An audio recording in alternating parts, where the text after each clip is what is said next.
E aí, galera, beleza? Como é que vocês estão? Meus amigos, hoje é dia de dossiê. E, gente, como de costume, estava eu pelas redes sociais, estava aqui montando o vídeo, pegando as notícias, quando de repente me deparo com aquela postagem que conecta todas as coisas. E o que é que a gente vai falar ao longo do vídeo de hoje? Bom, dividi em 4 temas. E o grande questionamento do vídeo é o seguinte: no que nós podemos acreditar? Principalmente no que diz respeito ao que é noticiado pela grande imprensa brasileira. Será que realmente são os fatos do momento que realmente estão acontecendo, ou será que existe uma tentativa de emplacar um viés, uma narrativa, ou quem sabe alguma outra coisa? E para isso, ao longo do vídeo, não só temos algumas notícias atuais, para a gente comparar com algumas notícias do início do ano, mas também 2 jornalistas verificadinhos, da turma do bem, fizeram aí críticas contundentes à imprensa brasileira. E a gente vai comentar sobre isso no primeiro tópico. Quero mostrar algumas coisas que ainda envolvem as tragédias de São Paulo. Depois quero falar com vocês sobre economia, algumas notícias que saíram ao longo do dia de ontem, que envolvem desde a reforma tributária, que acho que você deve prestar atenção, até questões relacionadas à reoneração da gasolina, ou seja, a gasolina mais cara no seu bolso, nada aí 70 centavos, é o que estão falando. Além disso, tem mais algumas coisinhas na pauta econômica e a coisa não vai bem. Não à toa que a cara do Dilma tá assim meio de preocupado. Depois a gente volta a falar da imprensa sobre um viés, uma coisa que foi noticiada ontem. Eu acho que a imprensa se deixou levar pelo aquele texto do Merval Pereira, que falou que o Dilma podia ganhar um prêmio Nobel da Paz. E aí a turma vem avançando aí com algumas coisas bem estranhas. E aí que aparece o Sam Puncher, aquele do Metrópolis, que faz os recordes de vídeos, falando algumas coisinhas. Eu já tava reparando algumas coisas bem interessantes, tem a ver com a agenda internacional. E por fim, a cara de Bolsonaro ele não é à toa. Vamos continuar falando da agenda internacional, falando um pouco do que tá rolando, falar um pouco de Bolsonaro e mais algumas coisinhas. Notícia bem interessante. Não quero adiantar muita coisa, garanto pra vocês que no final muita coisa vai se encaixar. Mas vamos igual o Jack Stripador, né? Por partes. A começar com essa notícia, aqui já é o balanço final do carnaval em São Paulo. Cidade de São Paulo. São Paulo registra mais de 3.000 roubos e furtos de celular no carnaval. Aqui é mais do que uma cervejinha, né? Aqui são alguns engradados. Imagina a quantidade de pessoas que sequer se deu o trabalho de ir fazer alguma queixa, porque fala, cara, eu perdi, nunca que eu vou receber um celular de volta. Aí ficou por isso mesmo. Você vê como as coisas estão. Obviamente que o governo, né, o desgoverno não vai resolver isso daqui do dia para noite, mas isso aqui demonstra a necessidade do desgoverno começar a apresentar projetos, propostas reais, não abstratas, reais, da melhoria da segurança pública. Como resolver essa situação? Como garantir que os índices de violência, de roubos, de crimes irão reduzir? O que é que está sendo feito? Essa é uma pergunta que eu acho que ninguém tem uma resposta. Mas vamos continuar. No dia de ontem, aqui falando um pouco da imprensa, a turma da CNN e diversos jornais fez questão de destacar um tweet do Carlos Bolsonaro, onde ele estaria defendendo o pai. Ele está comentando sobre a questão da tragédia de São Paulo, que atacaram bastante o Jair. E eu quero mostrar para vocês o que o jornalista da CNN falou. E assim que a fala dele terminar, tem um vídeo em sequência, porque ele faz uma acusação contra a turma da direita que parece muita hipocrisia e uma tentativa de emplacar uma narrativa, né? É uma notícia com viés muito carregado. Vamos ouvir juntos. No Brasil, o que importa é a narrativa, uma palavra frequentemente utilizada pelo ex-presidente e pelos seus apoiadores. E vou te dizer uma coisa. Com essa voz? Bolsonaro não tem nenhuma chance de votar presidente da República. Agora vai depender da nossa capacidade de construir a narrativa correta do que ele representou para o Brasil. De construir a narrativa correta do que ele representou para o Brasil. No Brasil, o que importa é a narrativa, uma palavra frequentemente utilizada pelo ex-presidente e pelos seus apoiadores. Bom, esse rapaz aqui com a voz assim, né? Isso aqui, esse rapaz aqui, ele não é apoiador de Bolsonaro não, viu? Pelo contrário. E esse rapaz que fala assim, que ele não tem um dedo na mão, ele fala em narrativas numa entrevista que ele concedeu pra CNN Mãe, a internacional. Então eu acho assim, tentar atribuir o uso da palavra narrativa a Bolsonaro e seus apoiadores é um golpe muito baixo aí do jornalista da CNN, porque ele acaba sendo refutado pelo seu ídolo. Com certeza ele fez o L numa entrevista para a própria CNN. Então assim, pega muito mal. O jornalismo brasileiro ele tem que parar de militância. Tem que parar de começar a realmente narrar o que está acontecendo. Mas vamos lá. Temos aqui o Pedro Burgos, jornalista respeitado, atualmente no INSPER. A imprensa paulista também deveria ter, idealmente, um papel na prevenção de tragédias. Muito se questionou sobre o que vem sendo feito ao longo dos anos, a questão dos políticos, como vem sendo aí a execução, né, do orçamento, o planejamento de infraestrutura, diversas coisas. Quem é o culpado pelo que aconteceu? Esse questionamento ele é importante, até para a gente tentar encontrar alguma solução.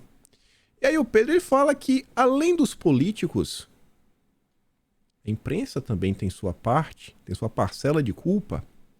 Veja, por exemplo, as capas dos principais jornais no sábado, quando já havia alta probabilidade de chuva sem precedentes. Compare com a de um jornal americano antes de um evento desses. Aí ele coloca a imagem, tá meio complicada, mas separei as duas imagens. A primeira imagem que ele traz, que é essa daqui da esquerda. Essa daqui, nossa, gigantesca essa seta. De um lado, ele coloca a capa da Folha de São Paulo, Vem Pecar Comigo, multinacional, burla lei, sites para redimir seus clientes. Aí fala aqui, ó, Fantasia de Rainha é um dos hits. Aqui, ó, PMs em serviço em janeiro usam meia com rosto de Bolsonaro. Você vê com as prioridades da Folha de São Paulo em sua capa. No Estadão, emenda Pix, ajuda a bancar carnaval promovido por prefeituras. Governo propõe reajuste salarial, CGU revoga sigilo. Sigilo de Bolsonaro! Sigilo de Bolsonaro. Tinha que ter alguma coisa de Bolsonaro, né? Na capa. Você tem sede de quê? Água é vida. Essas foram as capas. No sábado, segundo o Pedro, altas chances de chuva.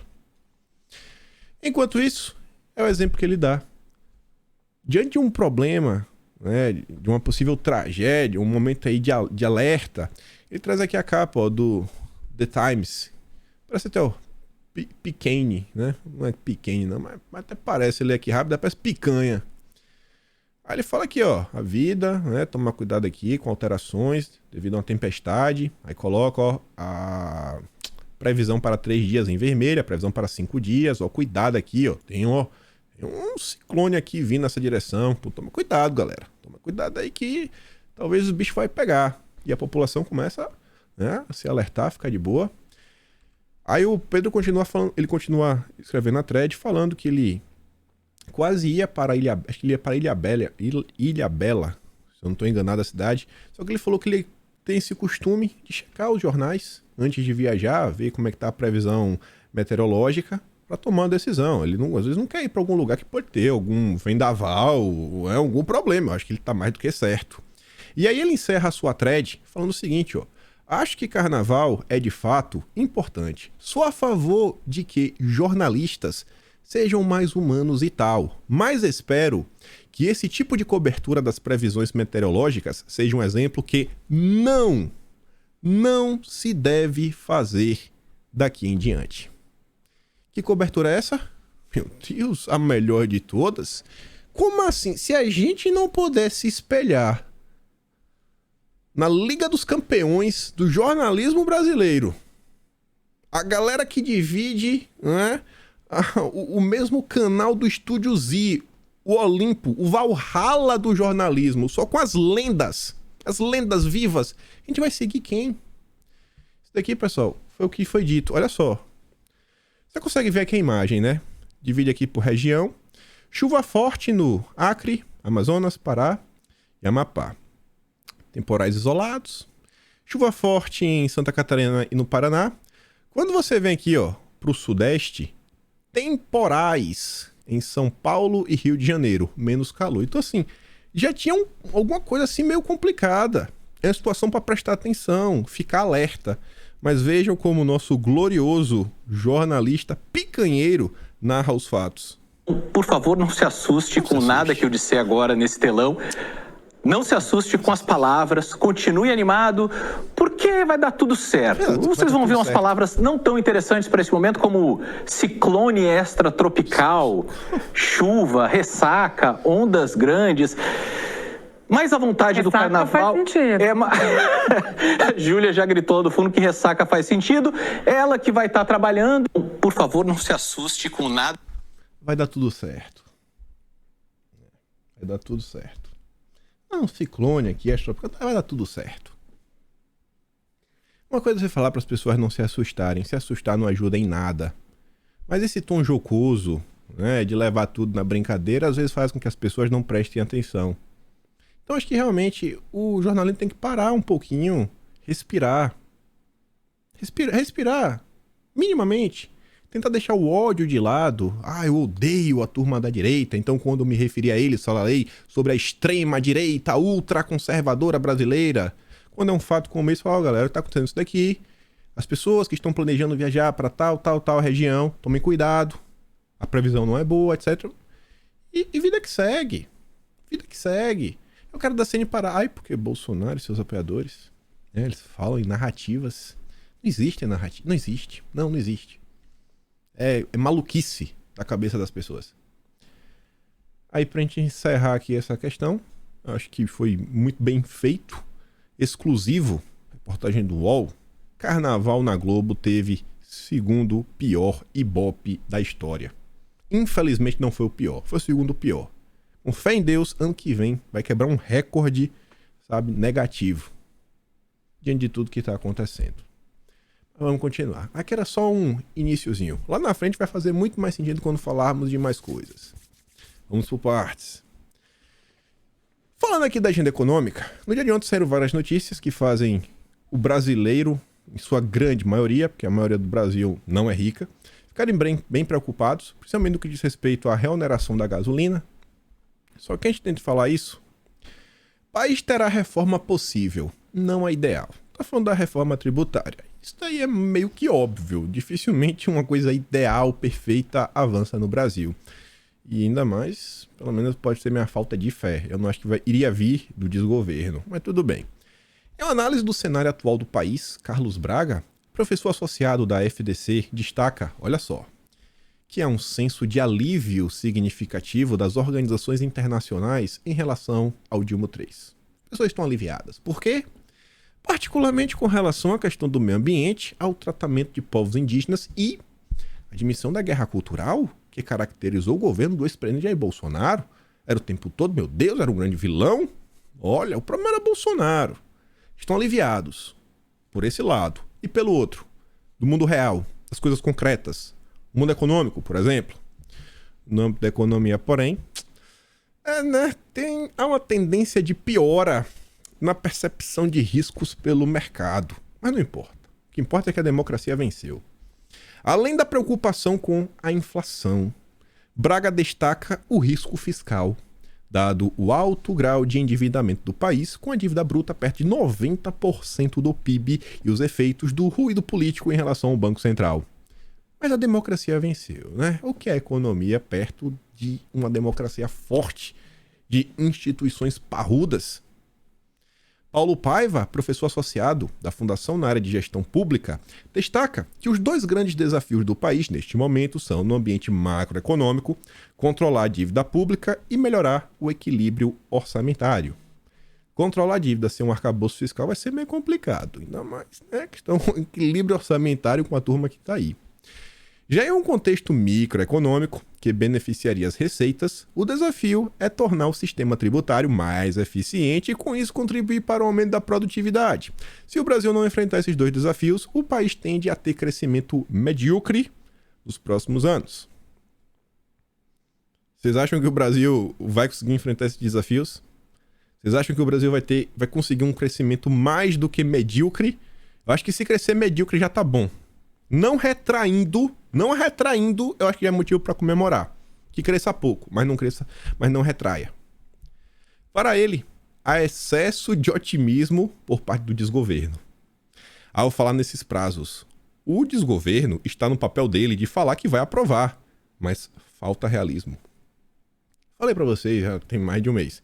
Eu acho que dificilmente uma reforma tributária, por exemplo, passa no primeiro semestre. Quem sabe um arcabouço fiscal, mas uma reforma tributária? Eu acho muito difícil. Tem um risco adicional, que pode ser um grande complicador, né? O governo querer incluir tributação sobre a renda junto nesse balaio. Se começar a incluir tributação sobre lucros e dividendos nessa discussão, aí que o caldo engrossa mesmo, porque mexe com muitos interesses e os pontos de veto acabam se multiplicando entre vários setores, envolvem uma dita classe média de profissionais liberais. Grava isso daí. Aí, tava lá passeando no Twitter, e o nosso ex-ministro das Comunicações e ex-diretor do Banco Central, ex-presidente do BNDES, o Luiz de Barros, comenta o seguinte: parlamentares descartam aprovação de novo arcabouço fiscal em abril. Quando alguém vai falar qual é o freio para as contas públicas? Quando alguém vai determinar quando isso vai acontecer? Olha só. Em abril já não vai mais. Vai quanto? Março, junho, segundo semestre. O Brasil vai encerrar o primeiro ano sem um freio no orçamento. Então a turma pode gastar o quanto quiser, porque não tem mais teto de gastos. Não tem mais uma responsabilidade que tem que seguir, etc. Tudo mais. Isso é complicado. Isso deixa várias pessoas olhando umas para as outras, falando, cara, e aí? O desgoverno aí aprovou a PEC do rombo. Faz aqui uma coisinha colar. Dá para confiar? Não sei. Aí, diante desse cenário caótico que o Brasil já vive, no vídeo de ontem comentamos que pela 10ª semana consecutiva, o Boletim Focus reavaliou a inflação para cima, 10ª semana consecutiva. Todo mundo falando de economia e crescimento medíocre, alguns não têm recessão técnica. Aí aparece a Gleisi Hoffmann. Boletim da FGV alerta para a desaceleração da economia em vários setores e no mercado de trabalho. Aí você para e pensa, será que a Gleisi vai cobrar uma união? Vai fazer uma autocrítica? Óbvio que não. Com os juros altos desse jeito, é com esse cenário que vamos nos deparar, sem crédito, sem investimento. Banco Central tem de mudar a política monetária pelo bem do Brasil. Bom, já falamos sobre isso. O CMN, que pode mudar algumas coisas como a meta de inflação, o que traria a reboque uma redução nos juros. Quem tem a maioria do CMN é o desgoverno. São 3 pessoas que fazem parte do CMN, o Haddad, a Simone Tebet e o Campos Neto. Se a Haddad e a Simone Tebet falarem que tem que aumentar a meta de inflação, os juros vai abaixar um pouco. Se o governo realmente quer, o governo teria feito. Então, não adianta só ficar apontando o dedinho para o Roberto Campos Neto. Não adianta só apontar o dedinho. O governo, se já tivesse feito a sua parte do novo arcabouço fiscal, quem sabe até ano passado, lembrem que durante a decisão do PEC do rombo, não teve apenas a PEC do desgoverno. Tiveram várias PECs que foram apresentadas, como a do Tasso Gereissati, teve a do Alessandro Vieira. Eu estou falando essas duas por quê? Porque ambas já falavam numa espécie de arcabouço. Um pegava basicamente o valor extra que queriam colocar aí, da questão do Bolsa Família, etc., colocava, por exemplo, vamos falar assim, coisas bem simplórias, só em termos de analogia, para a gente conseguir aqui pegar e entender, tentar trazer um pouco para a realidade. Pensa o seguinte, o orçamento do Brasil era R$100. Orçamento total, óbvio que não é, era R$100.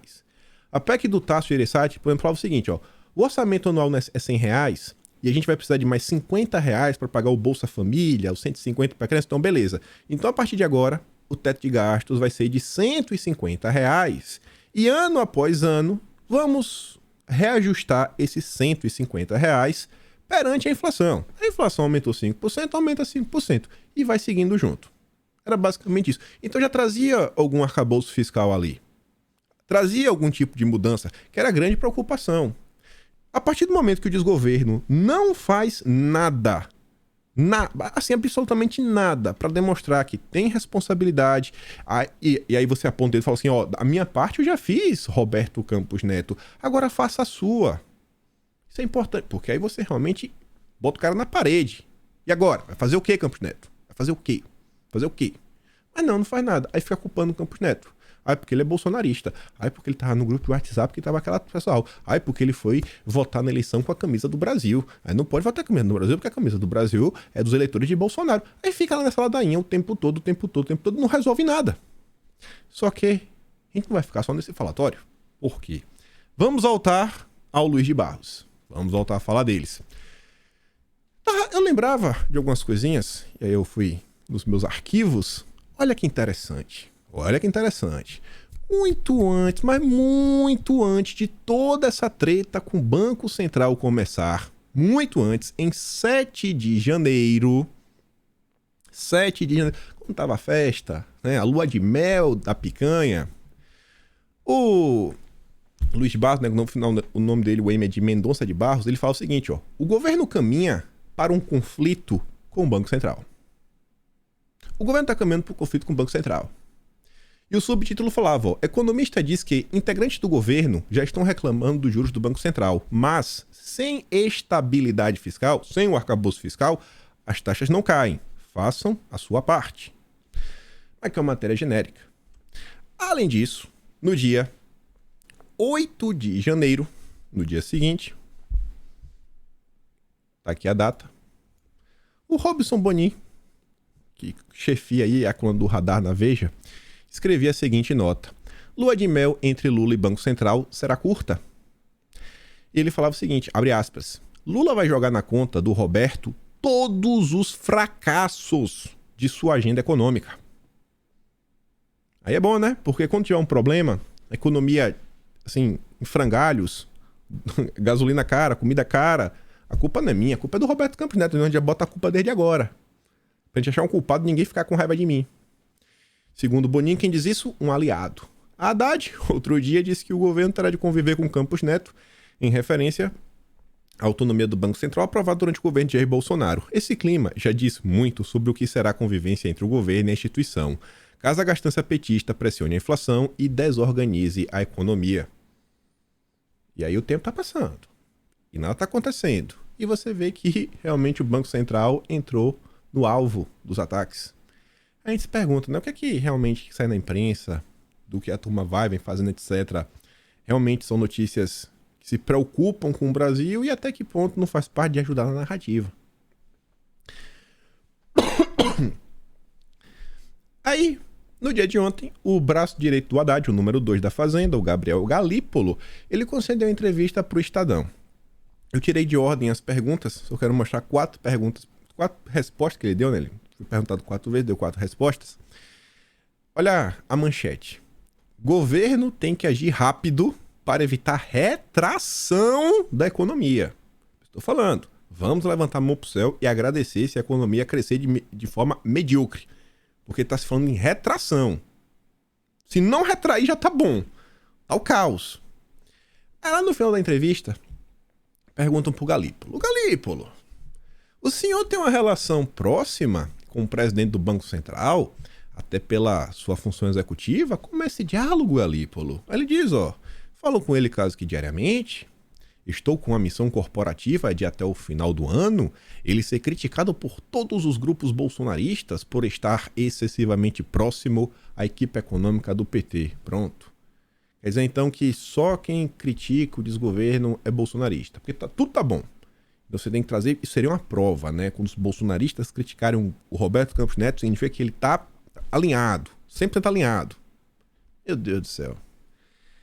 Essa é a minha missão até o final do governo. Temos muito diálogo com ele. Boa parte desse processo de monitoramento a gente faz em conjunto com ele. Aí depois pergunta: esse fogo cruzado entre o governo e o Campos Neto não atrapalha o trabalho do Haddad? Do Ministro da Fazenda? Não atrapalha não, Galípolo? Isso é democracia. Isso é democracia. O presidente tem 60 milhões de votos. Ele tem autoridade para falar e conhece muito. Já foi presidente 2 vezes. Então ele tem muita tranquilidade para falar sobre todos esses temas. Os debates vão ocorrer e a economia é um tema que sempre é muito acalorado. E a entrevista segue sem, sabe, sem crescer nada demais, sem nenhuma polêmica. Vocês já pensaram se o Dilma tivesse indicado um presidente do Banco Central Bolsonaro vencesse as eleições contra o Dilma, e Bolsonaro começa a falar, aquele cidadão lá, a gente vai ter que ver, viu? Aquele cidadão, não fala nem o nome, aquele cidadão a depender, né? A gente vai ter que rever a autonomia do Banco Central, mexer nas instituições.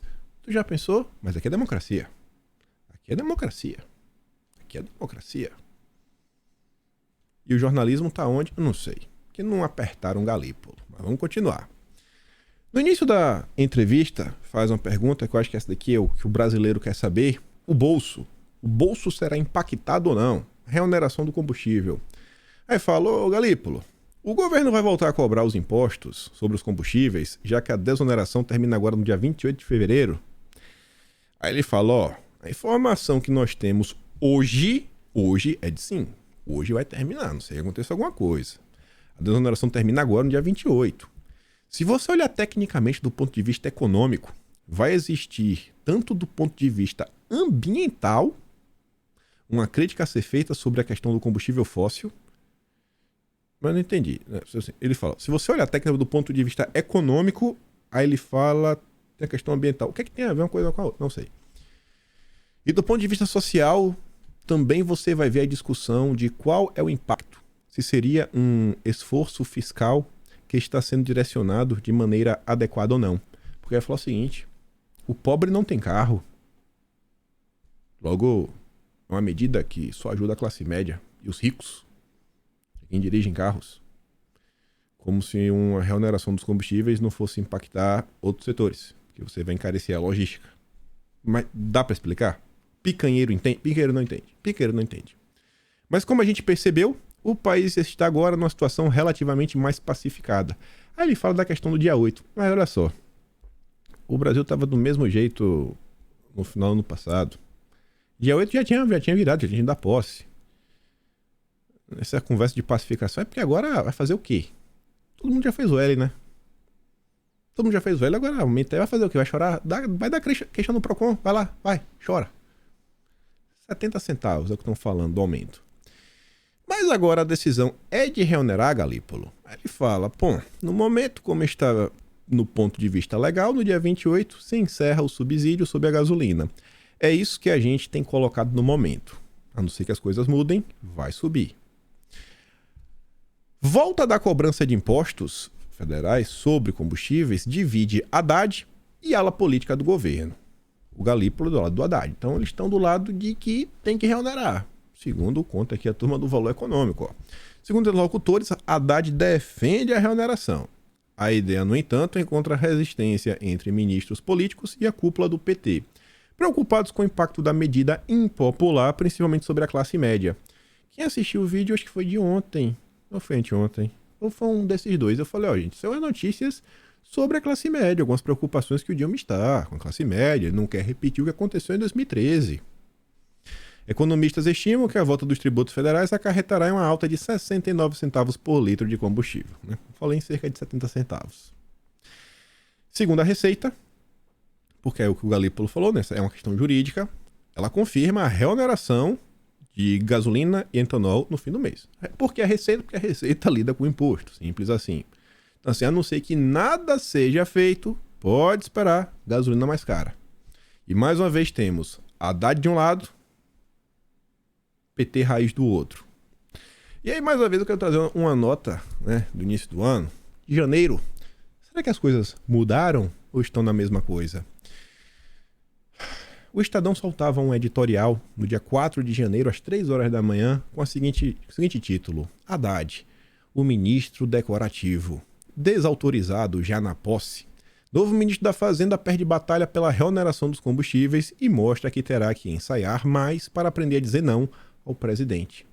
Aí falava, o Haddad soube já no primeiro dia no cargo que será figura decorativa, espécie de tarefeiro do Dilma. Seria ingenuidade supor que pudesse ser diferente, mas Haddad aparentemente acreditou que tinha autonomia para tomar as decisões certas e não as que fossem convenientes ao populismo lulopetista e, portanto, as erradas.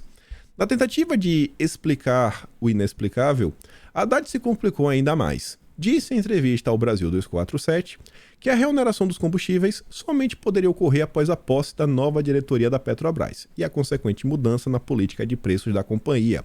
Não se sabe o que uma coisa tem a ver com a outra, mas o que se sabe muito bem é que os preços dos combustíveis serão abrasileirados, como disse o Dilma durante a campanha.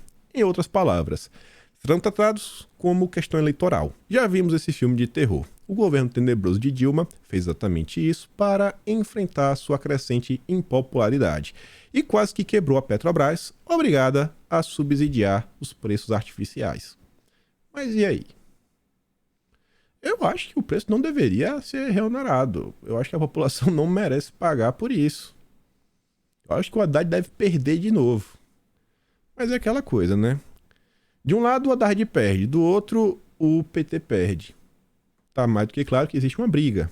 E, obviamente, do lado da não reoneração, você tem a Glaze, você tem o Mercadante. Essa treta que tá aí já em banho-maria desde o período de transição e só faz crescer. Será que o Haddad vai conseguir se segurar na cadeira? Vamos continuar. Vamos continuar agora, indo quase pros finalmente. Então eu passando no Twitter, eu vi essa postagem aqui do Samuel Punch no primeiro momento. Eu fiquei assim, rapaz, o Sam falando sobre isso? Quem poderia imaginar? Aí eu resolvi clicar no perfil dele. E eu já tinha, um amigo meu tinha me feito um questionamento.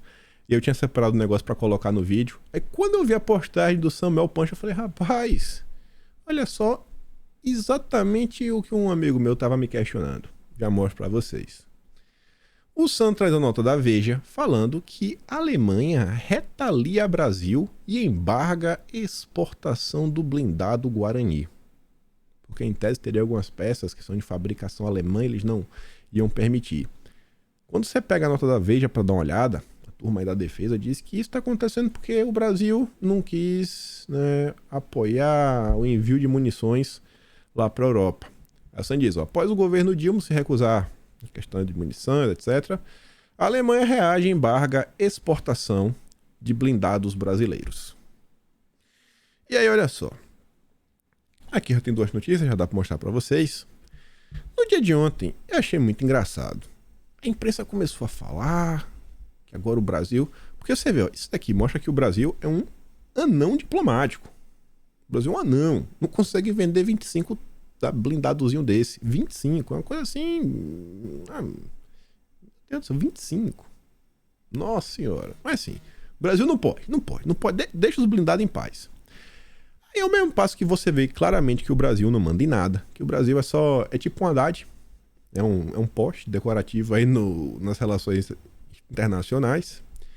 A imprensa brasileira ontem deu para repercutir que, rapaz, os russos viram aí a proposta do Dilma para acabar e trazer a paz. Nossa senhora, vamos dar um Nobel para esse cara. Só faltou falarem isso. Nada aí é capaz do Merval Pereira escrever outra nota defendendo mais uma vez o Nobel pro Dilma. Aí você coloca no Google, eu coloquei, né? Depois eu vou mostrar para vocês como você coloca a mesma coisa só que em inglês. Quando você coloca em português, ó, paz, Ucrânia, Rússia, aí aparece notícias do Brasil. Rússia diz analisar plano de paz proposto pelo Dilma para encerrar. Isso é no UOL. Poder 360. Rússia analisa a proposta de paz do Dilma para o conflito. Você fala, rapaz, o cara tá demais.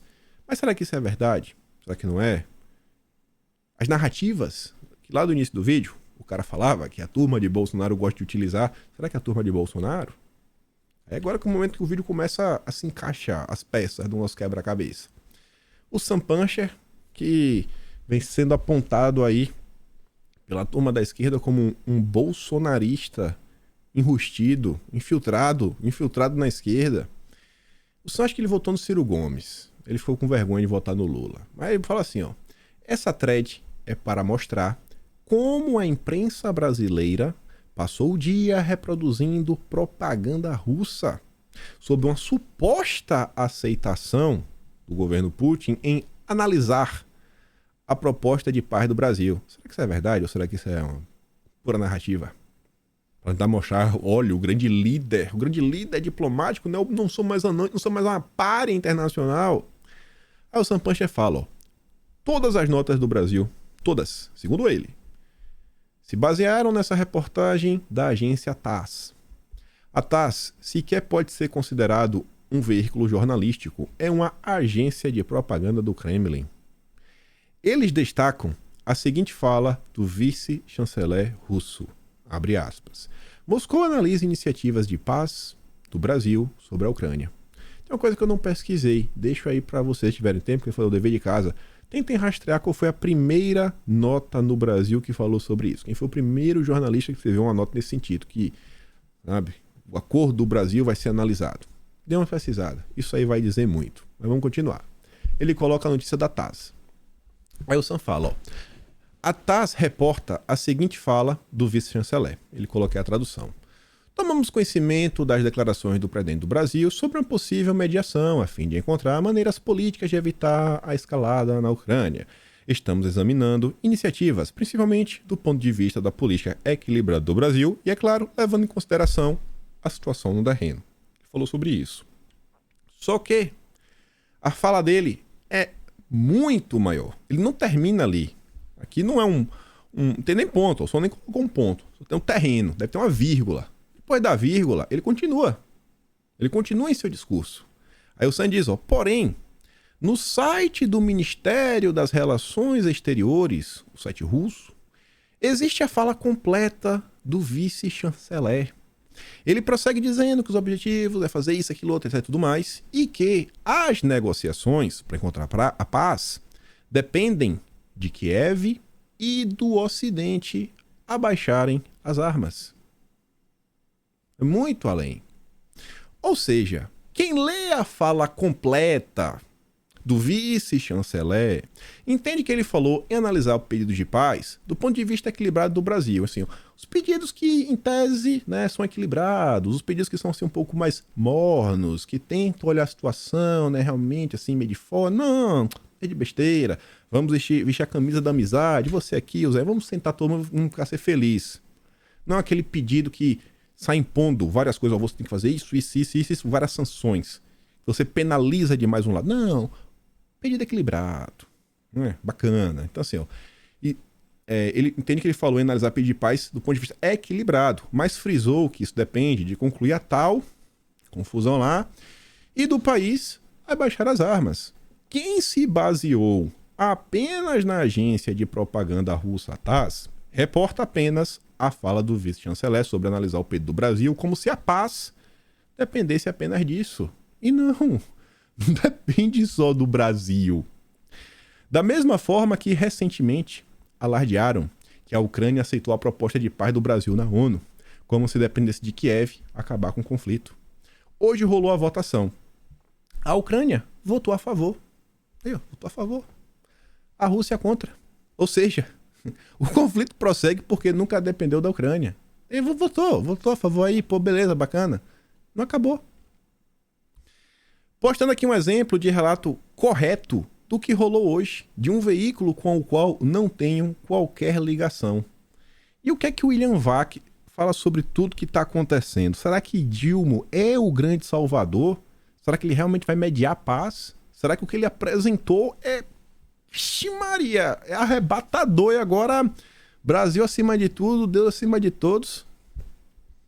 Em relação ao Brasil, Moscou disse que vai examinar qualquer proposta de paz, abre aspas, dependendo do que acontecer na guerra, fecha aspas. Pode ser do Brasil, prática, pode ser da Argentina, qualquer lugar. Nada muda. Nada muda. A Rússia não recuou 1 milímetro sequer da postura de acabar com a Ucrânia como país independente e abocanhar pedaços do seu território.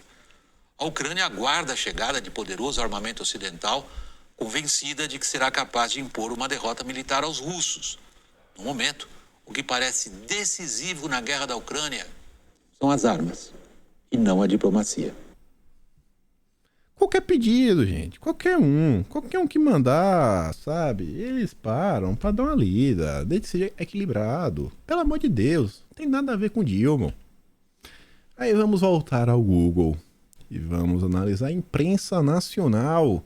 Será que falam a verdade? Ou como diz o jornal da CNN, são as narrativas que Bolsonaro e seus apoiadores tanto gostam? Paz Ucrânia-Rússia. Com as suas notícias sugeridas em português. Olha o Dilma. Nobel. Tragam um Nobel para esse cara. Só que quando você faz a mesma pesquisa, só que com os termos em inglês, Peace, Ukraine, Russia. Eita, tá falando de outro país. Olha que é o país que pode levar a paz, não é mais o Brasil. O Dilma tá com os olhos puxados. O que está acontecendo? Não estou entendendo. O país vermelho é ele. A nota da CNN, viu? Você vê, eu só escrevi aqui o país, ó. Aí já aparece, ó. O nome do país sugerindo. Que são as notícias que estão saindo. Mais do que isso, quando uma referência, vou trazer duas referências na verdade, da picanha. Pepe Escobar. Esse cara tá direto no Brasil 247. Esse cara, sem brincadeira, sem aumentar. E é um cara bem inteligente. Já parei pra ouvir muita coisa. Acabo até aprendendo uma coisa ou outra com esse cara. É o cara. É a maior referência geopolítica da esquerda nacional. Assim, de disparado. Disparado. Pepe Escobar tá sempre no Brasil 247. Sempre. Veio pro Brasil, foi recebido. Maria, como se fosse um representante de Estado. Teve palestra que ele participou, um monte de coisa. Olha o que o Pepe Escobar tá colocando. É o Brasil? É o Brasil que vai trazer a paz? A proposta de paz? Ué. Chinesa? Não é brasileira? Em poucas palavras, um esforço respeitável. No entanto, isso não resolve os dois principais problemas. Primeiro, indivisibilidade da segurança e depois ele fala outra coisa lá. Então, assim, onde é que a imprensa quer chegar com essa história? Ah, o Brasil vai levar a paz. É o tempo todo tentando enfiar uma narrativa que temos, sabe, agora a democracia pra valer, agora as coisas mudaram. Ai, Bolsonaro não foi visitar ninguém quando teve chuva no Brasil. Não foi, não. Não foi, não. Bolsonaro é desumano, é um desumano. Mandou mais de 700 bilhões. Só a primeira vez pra Santa Catarina. É o tempo todo. Não existe, sabe, um jornalismo pautado em fatos. É pura emoção e vontade de lacrar.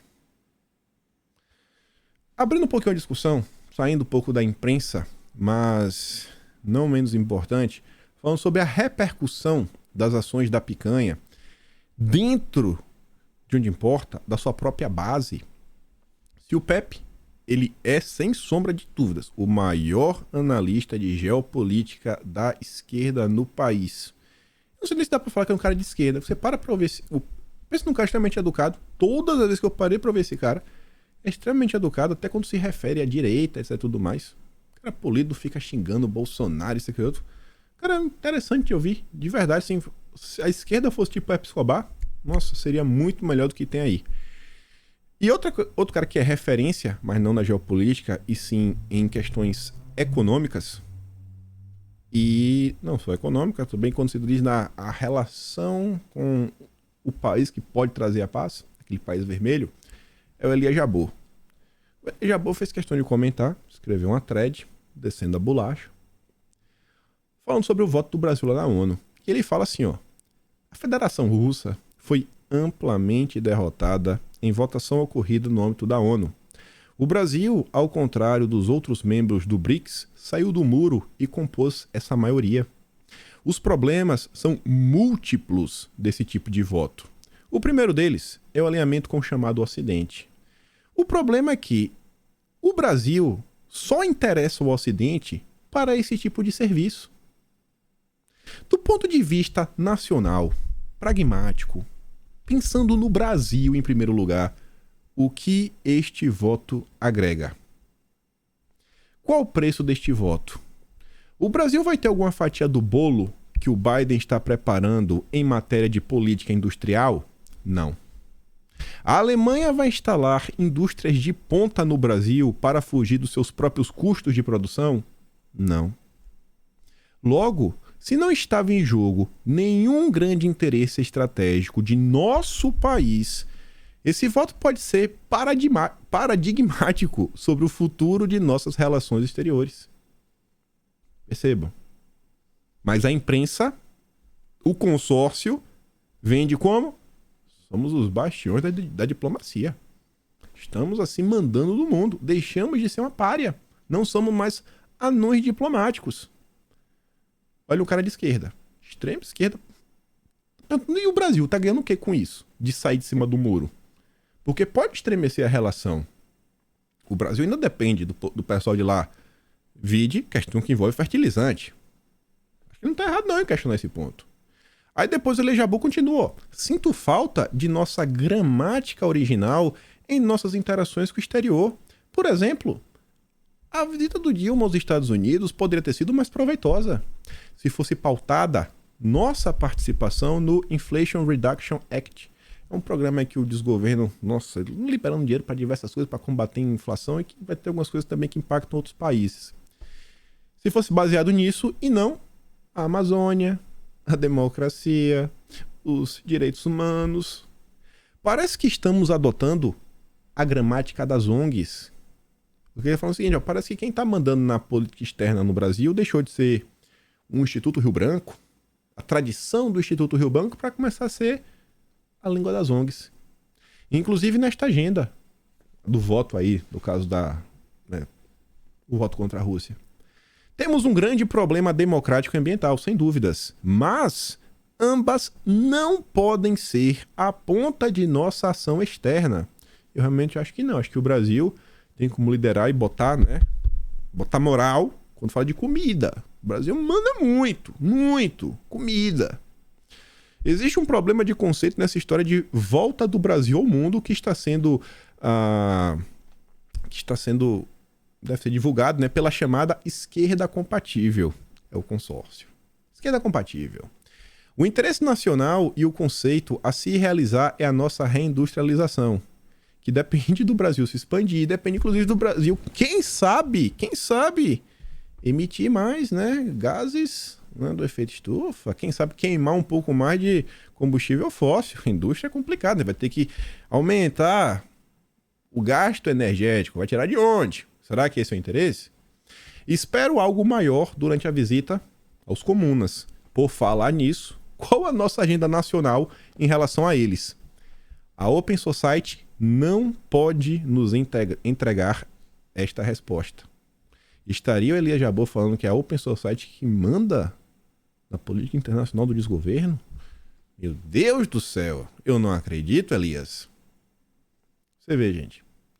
A esquerda, você vê que é um comentário que faz total sentido, segue uma linha de raciocínio, não tem lacração, não tem adjetivação. O cara traz exemplos para explicar porque ele acha que o Brasil está colocando os pés pelas mãos, que não está ganhando nada com o que está acontecendo, e o Brasil nem, assim, risca num pedaço de papel um desenho para fingir que é um gigante diplomático. Não, está cada vez menor, está se apequenando. Tá só batendo continência. Beleza, BD? Vamos lá, BD. Vamos lá, Alemanha. Vocês que mandam, a gente obedece. O que o Brasil está ganhando?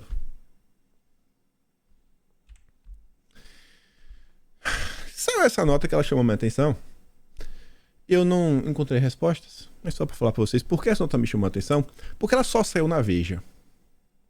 Eu pensei no Twitter, não tem ninguém comentando sobre isso. Ninguém. Botei o termo comitiva Ucrânia. Tem nada, nenhum comentário. Coloquei no Google, não existem outras matérias. E assim, você tem que perguntar, como é que um jornalista escreve uma matéria? Tem que chegar a ele algum tipo de informação. Ou ele descobre essa informação. Sim, e a pergunta que eu fiquei foi essa, né? O que chamou minha atenção. Não sei. Como a turma da Veja descobriu que a comissão da Ucrânia vai vir ao Brasil? Não só vir, como tem a data, as pessoas que vão vir, e o grupo pretende ter encontros com membros do governo Dilma, além de representantes da sociedade civil como acadêmicos e as ONGs. É ONG pra tudo que é lado agora. Mas vamos continuar, que as coisas continuam se encaixando. Apoio do Ocidente para a Ucrânia é 3 vezes maior que combate à fome no mundo. Quem diz isso é o Jamil Chad. Às vésperas de completar um ano, o conflito, as potências ocidentais destinaram quase 120 bilhões de dólares em diversas ajudas. O volume é 3 vezes maior que as estimativas que a ONU faz sobre os recursos necessários para lidar com a fome no mundo a cada ano. Com 40 bilhões por ano até 2030, a comunidade internacional erradicaria um dos maiores dramas que acompanha a humanidade em toda a sua história. Ou seja, o ser humano tem condição de acabar com a fome e não quer. Talvez o mesmo esforço pudesse ter sido feito, né, em paralelo. Todo mundo dá uma mãozinha, vamos sanar a fome. É muito, assim, você passar o dia com fome, eu imagino você acordar e você não poder se dedicar a se melhorar enquanto ser humano, fazer alguma coisa, desenvolver alguma atividade, estudar. Você acorda pensando em como você vai se alimentar, porque é algo básico, você está vivo. Você tira o direito da liberdade da pessoa a gastar o tempo para se desenvolver e buscar uma coisa melhor, porque ela precisa comer. É o primeiro ponto, ela precisa comer. O fluxo de dinheiro é ainda 20 vezes maior que a estimativa de quanto a ONU precisaria para alimentar, durante um ano, a população mais vulnerável do planeta, espalhada em todos os continentes. A ajuda militar ainda é mais de 2 vezes o volume de recursos que as agências humanitárias solicitam para que em 2023 possam sair ao resgate de 230 milhões de pessoas em 69 países, que vivem profundos problemas sociais, naturais e de conflitos armados, incluindo o Haiti e Venezuela. Adiante de tudo que está acontecendo, eu me pergunto, o que o Brasil está ganhando? Onde o Brasil está conseguindo ter algum tipo de avanço que vai trazer melhoras para o povo brasileiro? Segurança pública está desesperador, desesperador. Economia, meu Deus do céu. Gasolina pode aumentar 70 centavos em menos de uma semana. Relações internacionais está podendo estremecer, relações que podem até impactar a nossa principal atividade econômica, que é o agronegócio. Você olha para um lado, olha para o outro, só me dá desespero. Aí você olha para ainda a questão da agricultura, você olha o Ministério da Agricultura, o pessoal está chamando de Ministério da Exportação. Por quê? Porque desmembraram todas as pastas. INCRA, CONAB, jogou no desenvolvimento agrário, que está na turma do PT, junto com a turma do MST, desmembrou em pesca, deu PSD, no final do dia sobrou o quê? Nada. Nada. Sobrou que nada. Qual é a proposta? Não sei. Não sei. Aí você olha pro BNDES. Tá se falando em que? Não, vamos aqui ajudar os projetos verdes, salvar o planeta, a transição energética. Aí vai chegar onde desse jeito? Há 3 dias atrás, o rapaz aí, ó, o cara lá, fez um discurso, falou um monte de coisa, falou da família, falou da pauta aí moral, dos valores, etc e tudo mais, falas duras contra o Ocidente. Eu não vou dar play, não vou nem comentar, teve uma repercussão grande, mas não quero trazer isso daqui à toa. A parte mais importante que teve de todo o discurso, a meu ver, foi ele deixar claro que eles vão sair de um tratado de controle nuclear com os americanos, que é o START, falou, ó, não faz mais parte, não vou, que aí um país pode mandar meio que auditores. Você manda auditor pro meu país, eu mando pro teu, Videxec. Não vou mais participar. Não vou. Enquanto isso, aí eu pergunto, e o Brasil? Eu não sei se o melhor caminho é o Brasil ter esse tipo de proteção. É bem complicado. Mas será que o Brasil não precisa de alguma coisa? Não precisa preocupar um pouco mais também com sua defesa? Da própria Amazônia? Olha como o nível de discussão é diferente. Olha qual é a preocupação do cara lá. Eu não tô pra aqui julgar o mérito se o que ele tá fazendo é certo ou errado. Assim, olha só qual é a preocupação dele. Defesa. Pelos motivos certos ou errados? Não sei. Situação complicada. Mas qual é a preocupação do Brasil quando se diz de defesa? Defender do quê? Fico me perguntando, né? A democracia, só. Só a defesa democrática. Aí ele falou dos americanos, né? Falou um monte de coisa. Tá aí também, dá pra dar uma lida. Quem fez o recorde desse vídeo foi até o Sam Puncher. E aí, veja. Diante das falas do que rolou, e aqui eu quero falar com vocês mais uma vez sobre diplomacia, o anão diplomático, né? Bolsonaro, que destruiu o Brasil. O Jamil Chad fala o seguinte, ó. Ao defender a família, Putin vê a agenda progressista como catástrofe espiritual e diz que o Ocidente enlouqueceu. Já ouvi isso antes de um grupo que ocupou o poder no Planalto Central. Ele tá falando de Bolsonaro, né? Óbvio. Tá até a foto de Bolsonaro ali. Aí, no final da matéria, o Jamil termina falando o seguinte, ó. O russo ainda se mostrou escandalizado ao relatar como os segmentos anglicanos consideram tratar Deus como gênero neutro. Eles não sabem o que fazem, disse Putin. Para ele, o Ocidente enlouqueceu e prometeu que irá proteger nossas crianças dessa degradação. Aí coloca, aliança com Bolsonaro. Ao longo dos 4 anos do governo Bolsonaro, os russos foram alguns dos principais apoiadores das propostas do Itamaraty, em debate sobre direitos humanos na ONU. Então já imagina, né? O governo Bolsonaro, o que estava se falando. Com certeza a coisa que deixa progressista maluco. Com Damares e o Ernesto, o Brasil passou a atuar nos órgãos internacionais tentando dominar qualquer expansão ou garantia de direitos para as mulheres. Meu corpo, minhas regras. Já entendeu? Já entendeu. Durante votações na ONU, a Aliança Moscou-Brasília chegou a ficar evidente, com Itamaraty apoiando propostas ultraconservadoras por parte dos russos quando o tema era a defesa da família. E eu quero trazer isso daqui. Bolsonaro, mais do que claramente, é um cara de direita. É um cara conservador. Eu não sei o que pra tu é conservador. O cara é conservador, cara. Assim, ele concorda no minimamente assim, a pau da família, tem valores cristãos que você consegue detectar assim. Beleza, ele não pode ser o super conservador, o cara mais perfeito do planeta. Eu não quero nem defender Bolsonaro, quero mostrar algumas coisas. A turma acusava o Brasil de ser uma párea internacional. Párea internacional. Ninguém levava a sério, que isso, aquilo, outro, etc. Quando o bicho realmente pegou, e bicho pegar assim, ó, é passar fome. Eles estão falando agora, né? O agronegócio, ele depende do fertilizante para conseguir manter a produtividade. Senão vai produzir menos. Pode ter muito prejuízo aí, quem sabe até alguns quebrarem. Bolsonaro, ele foi na Rússia, que em tese, a turma lá, o ex-União Soviética, em tese comunista, hoje em dia eu não sei nem como classificar o que tá o governo de lá, nem, não sei mesmo, de coração. Ele foi lá, de forma pragmática, pensando em quem? No Brasil. Pensando no Brasil. Pensando no Brasil. Bolsonaro votou nessa linha. Com base no quê? Querendo agradar os russos? Não. Com base na agenda dele. Tu vai defender o que eu tô defendendo? Então eu vou votar junto. Simples assim. Simples assim. Quando se trata de geopolítica, não tem essa de os americanos, os europeus. Gente, não tem ninguém bonzinho, gente. Na geopolítica não tem ninguém bonzinho, não tem aliado, esquece isso. Não tem. Existe ganhos e perdas, e só. Quando se fala de país para país, é ganho ou perda. Em determinado país, talvez exista um grupo de pessoas que aí, beleza, é um pouco mais alinhada a você. Então, naquele momento pode ser a favor, naquele momento pode ser contra. Como foi, inclusive, a troca presidencial entre governos.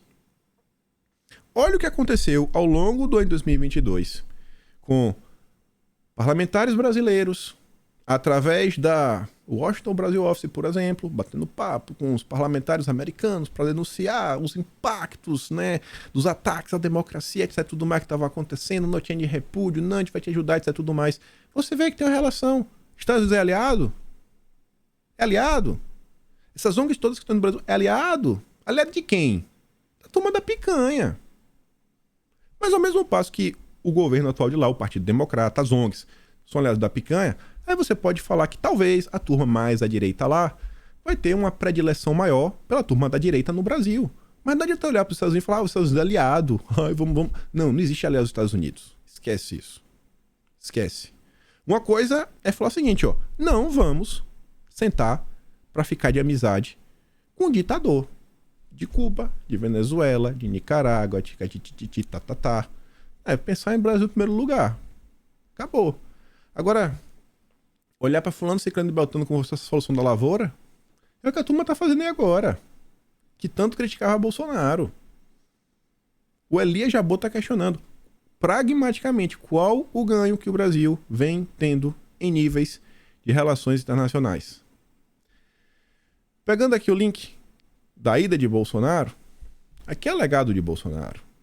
Oposição e Lira avançam discussões por novo código de mineração. A oposição ao Dilma encabeçou as discussões pelo avanço do novo código de mineração e acredita ter um compromisso do Lira para a tramitação da pauta. O movimento tem interesse de parlamentares da direita e centro-direita, enquanto governistas não tratam o tema como uma prioridade neste início de legislatura. A reforma do Código de Mineração, que completa 56 anos em 2023, foi encampada por Lira e pelo ex-presidente Jair Messias Bolsonaro. no escopo do debate relacionado ao desenvolvimento sustentável no país e do plano da antiga gestão para aumentar a produção de fertilizantes. Mas, Kim, eu entendo fertilizante. Como assim desenvolvimento sustentável? Não sempre fala que esse desenvolvimento sustentável tem em torno da agenda SG e tudo mais, etc. Tá, mas ainda assim, é narrativa. É narrativa no final do dia, como eles dizem. Gente, como é que é a narrativa do bem, né? Tô brincando, na verdade. Quando você fala de mineração, não é mineração assim.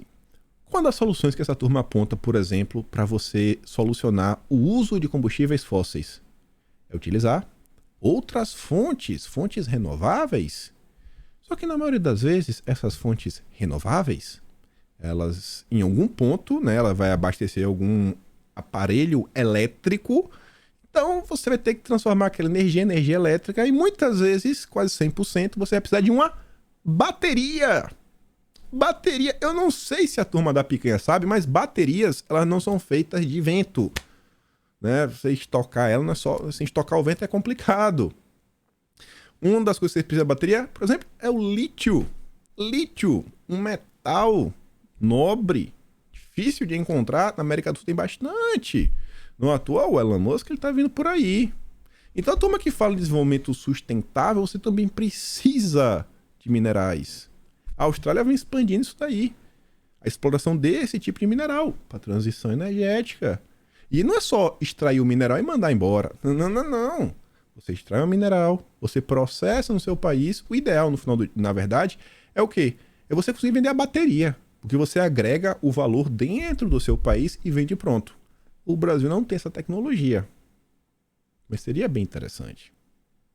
É o que o Elias falou. Vou voltar de novo do Elias. Vou trazer a esquerda para bater na esquerda. Cadê a indústria de ponta no Brasil? Para utilizar as nossas commodities. Para os nossos ganhos. E se brincar, ainda tem aí até os royalties. Para a turma lá da área ainda ganhar um dinheirinho. Fica todo mundo feliz. Para discutir o tema, Lira criou um grupo de trabalho que ficou responsável por produzir um anteprojeto, ou seja, uma versão preliminar de um texto ainda não apresentado formalmente como proposição à casa.